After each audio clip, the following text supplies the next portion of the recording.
Human history isn't short on cruelty.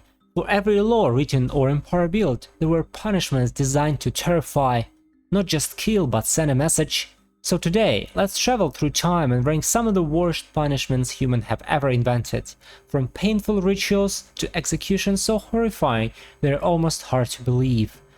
Yakuza finger removal, Yubitsume. Let's start with something less fatal, but still terrifyingly real. In Japan's Yakuza, when a member dishonors the group, he must atone by cutting off part of his own little finger.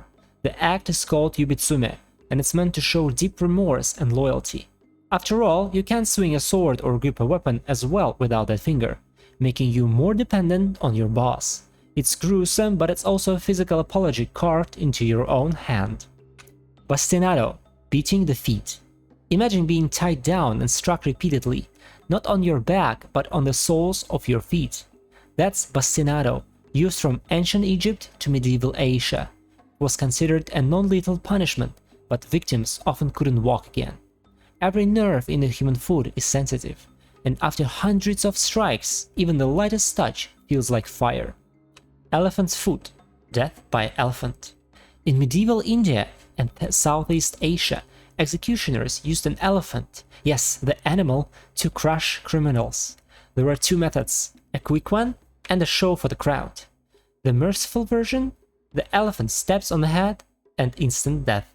The slow version, the elephant crushes the arms, legs and chests one at a time while the condemned screams and nobles watch. Poina Kulei, the Roman sack of death. If you murdered your father in ancient Rome, you faced poina kulei. You were sewn into a leather sack with a live dog, snake, rooster, and monkey, then thrown into a river. Each animal symbolized chaos, betrayal, and punishment. The Romans were dramatic like that, but this one was pure nightmare fuel. Roman decimation, killing 1 in 10. Roman discipline could be as deadly as battle. When a legion mutinied or fled, commanders ordered decimation. 1 soldier in 10 executed by his own comrades. 10 men drew lots. The unlucky one was beaten or stoned to death by the other 9. It didn't just kill, it shattered morale, ensuring fear replaced rebellion. Basil II's blighting of the Bulgarians. After defeating 15,000 Bulgarians in 1014, Byzantine Emperor Basil II decided execution was too kind.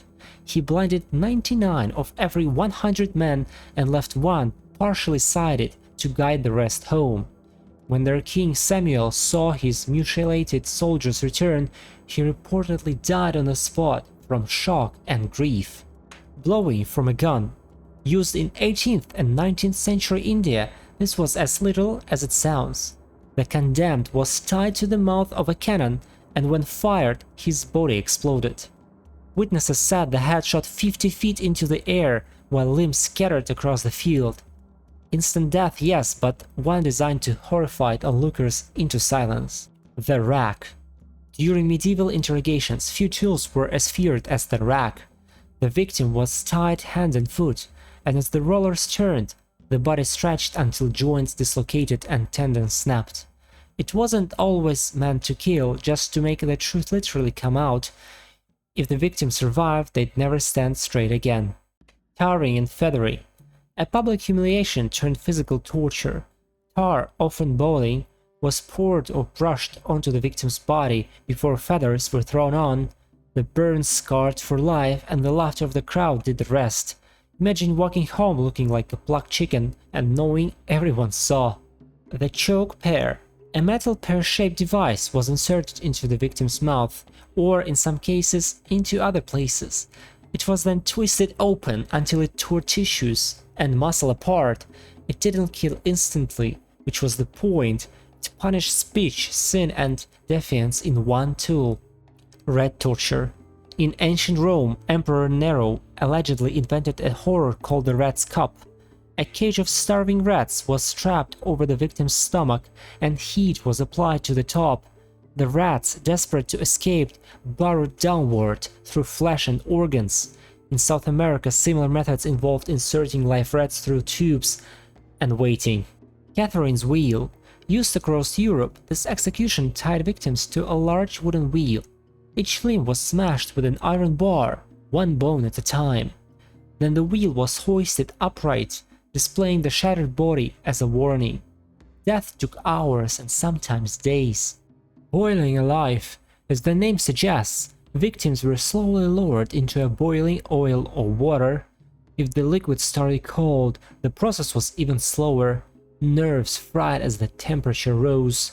It wasn't just execution, it was theater. Sawing in half, executioners hung victims upside down so blood rushed to the head, keeping them conscious longer. Then they sawed down from the groin toward the chest. Death came only when the saw reached the heart. Flaying. Used by Assyrians, Persians, and even medieval Europe, flaying removed the victim's skin while they were still alive. Done carefully, it didn't kill immediately, which was the intention. The skin could even be displayed afterward, nailed to walls as a warning. A message that said, we own not just your life, but your very flesh. The blood eagle. A Norse ritual of execution, or maybe legend, the victim's ribs were sliced from the spine and spread open like wings, while the lungs were pulled out. It was said to honor Odin, to terrify enemies. Historians still debate if it really happened, but honestly, that's not comforting either way. Ling Chi, death by 1,000 cuts. Imperial China perfected psychological torture with Ling Chi, literally slow slicing.